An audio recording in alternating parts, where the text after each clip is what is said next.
Picnic. এই যে একেবারে ছোটবেলায় যা করা হতো তাই করতেছে এরা, পিকনিক। এই যে চুলো, ছোট চুলো,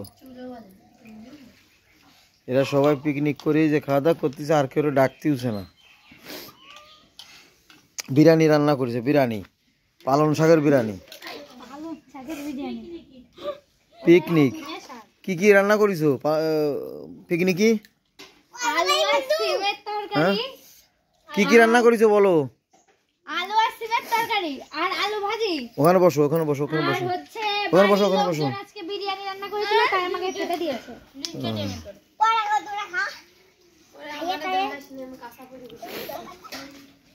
এই যে এখানে চুলো, এই যে ছোট্ট একটা চুলো, এই যে এদের কড়াই, আর এই যে হলো হাঁড়ি, আর ওই যে তরকারির গামলা।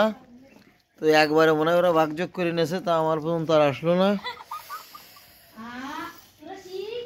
এই যে আর একটা চুলো তৈরি হয়েছে, এরা হলো, এই যে এর নাম হলো ঝিলিক। হ্যাঁ, এই যে, আর ওই যে পিঠা, আর ওই যে বিথা।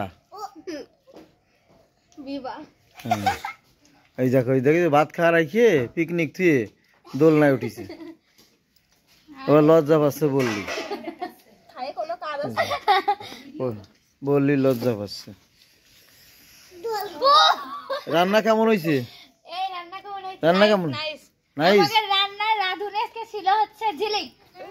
রাধুনি, কি কি দিয়ে রান্না করলে?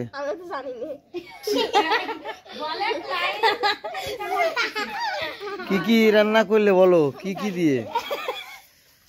খাওয়ার সময় এত কথা বলতে চাই না। এরা কেউ মুখ খুলতে চাচ্ছে না, এর লজ্জা পাচ্ছে। নতুন নতুন পিকনিক করেছে তো, এর পরের দিন পিকনিক করার সময় সব বিস্তারিত জেনে নেব, কিভাবে রান্না করলো, কোন প্রক্রিয়ায় রান্না করলো। ঠিক আছে, এই দেখো, ঠিক আছে।